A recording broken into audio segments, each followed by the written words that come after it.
Coming up on 25 News Saturday, running a business is no easy task. Luckily, a local organization is lending a helping hand. Plus, we're making a stop in East Peoria. We'll check out the way Pizza Man got the job and the entire place in our weekly dine out. And still ahead, the 48-hour manhunt is now over.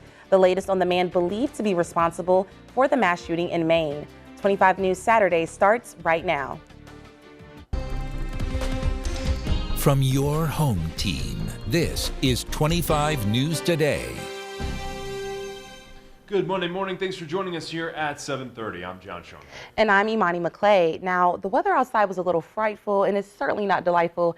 And I heard that we were bringing out that F-bomb, frost. I know. I thought we might be having to wait a little longer for something like that, but Me too. At least it's not snow. That's the good news. Right. Well, let's go ahead and toss it over to Balin Salavari, who will tell us about those temperatures ahead of the week.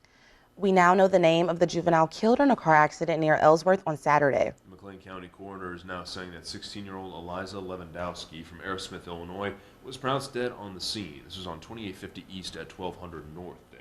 Thanks, John. Peoria police say a teenager was shot last night.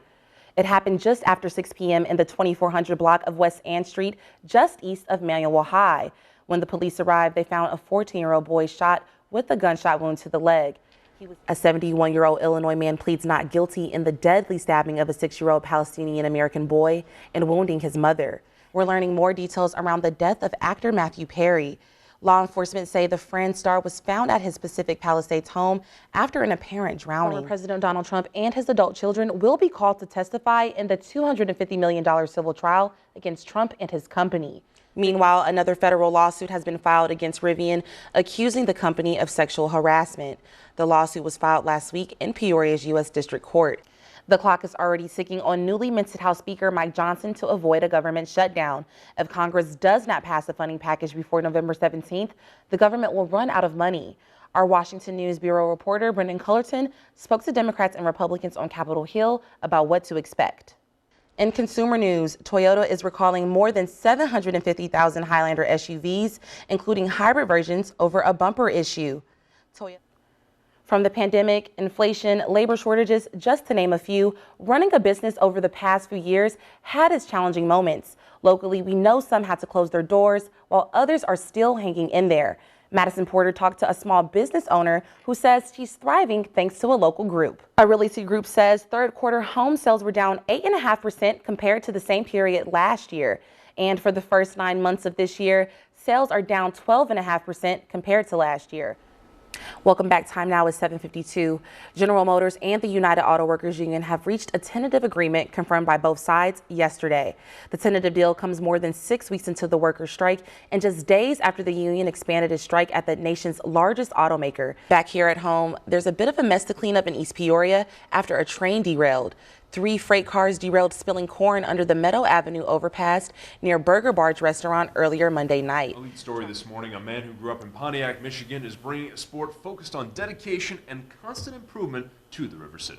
That's right. With one of the first major tournaments taking place on Saturday, 25 News spent the day at the Peoria Friendship House with Coach Bell and the members of KOK Boxing as they held its inaugural championship fight. Brett Brooks takes us to the ring in this 25 News exclusive. And back here at home, the graduation rate at Peoria Public Schools is the highest it's been in more than 10 years. That's really good news there. Figures from the State Board of Education shows the average rate of 81% is higher than 65% in 2015. The TSA is warning travelers going through security checkpoints this Halloween, don't bring items that you know you can't bring through. If you're traveling with a liquid, gel, cream, paste, or lotion, including fake blood, each item can only be 3.4 ounces or less. Hundreds of kids were waiting to fill their baggies at the Peoria Police Station and inside City Hall, who both hosted their annual trick-or-treating events Friday. There are still more events happening this weekend and leading up to Tuesday's main event. Forecasters say these atypical conditions will end for the South and Central U.S. before the weekend. Now, we're already experiencing those cold temperatures now. Yes, it was cold this morning. Did you feel it? I did. I had to put on my remote start, let the car warm up. I did the same thing. Yes. I had the remote start 2 times. I gotta get 40 minutes. Right. So I'm not ready for those brutal temperatures. What can you tell us about what we can expect later on this week? Will it warm up? Will they continue to drop? What can we expect? Well, it is going to warm up, but we have to go through this cold bout right now. And if you're dressed as Barbie or Ken tonight, you might want to put on a pink jacket because it is going to be chilly. And we are talking about some Trending this morning, it is Halloween, and we know what that means. Of course, it's time for costumes, candy, and even carved pumpkins. But the origin of the spookiest holiday of the year is much less commercial. It began as a pagan festival to mark the end of summer and the beginning of winter. I did not know that. I did not know it either.